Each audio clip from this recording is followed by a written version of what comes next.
तो गाइस, जब भी हम कभी कोलोसल टाइटन की बात करते हैं तो सबसे पहला जो नाम हमारे दिमाग में आता है वो है बर्थोल्ड। लेकिन क्या होगा अगर मैं आप सभी को ये कहूँ कि बर्थोल्ड वो पहला मॉन्स्टर नहीं था जिसे ये शक्तियाँ मिली। क्या होगा अगर आप सभी को ये पता चले कि कोलोसल टाइटन की एक ऐसी थ्योरी भी है जिसके बारे में बहुत ही कम लोगों को पता है। ये थ्योरी एक ऐसे कोलोसल टाइटन के बारे में है जिसको लोग बीतते समय के साथ ही भुला देते हैं।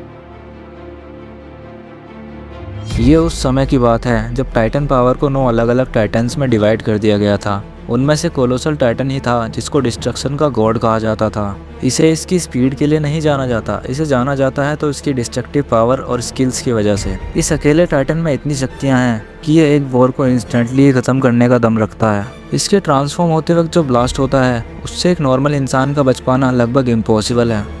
एक्चुअल में तो इसका साइज ही इसकी असली पावर है, जिसे देखकर ऐसा लगता है कि इसे ह्यूमैनिटी को बचाने के लिए नहीं बल्कि वॉल्स को तोड़कर ह्यूमैनिटी को डिस्ट्रॉय करने के लिए तैयार किया गया हो। जहाँ भी ये अपीयर होता है समझ लो वहाँ डिस्ट्रक्शन होना कन्फर्म है। जैसा कि आप लोगों ने देखा ही है, कोलोसल टाइटन कभी भी ज़्यादा देर तक फाइट नहीं करता क्योंकि इसे ज़्यादा देर तक यूज़ करना डिस्ट्रक्शन का कारण बनता है।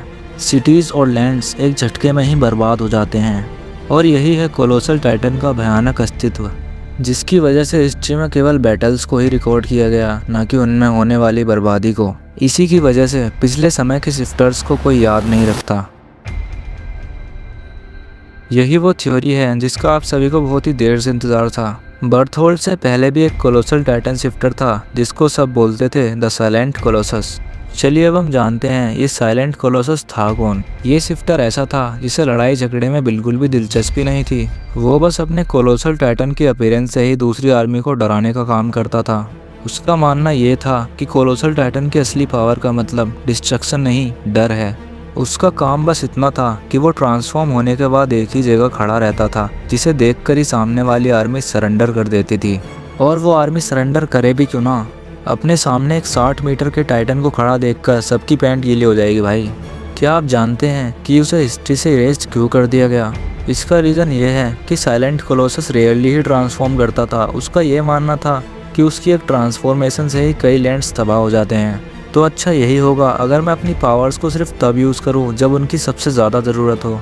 इसलिए उसने अपने एक्सप्लोजन्स को यूज़ करने से ज़्यादा अपने प्रेजेंस को यूज़ किया।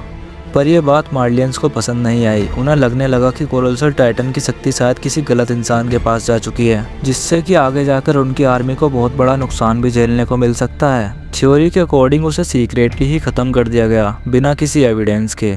उसका नाम ऐसे ही इरेज हो गया बिना किसी बैटल के।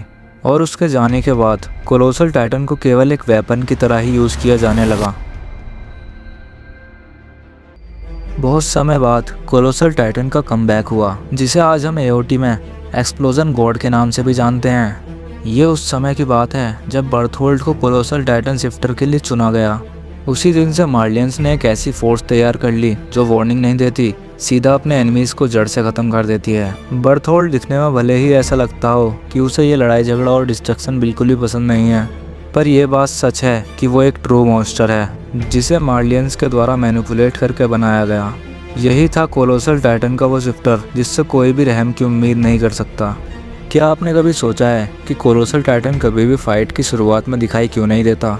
इसका सीधा सीधा रीज़न ये है कि अगर वो शुरुआत में ही ट्रांसफॉर्म हो गया तो बाकी टाइटन्स की फ़ाइट मीनिंगलेस हो जाएगी।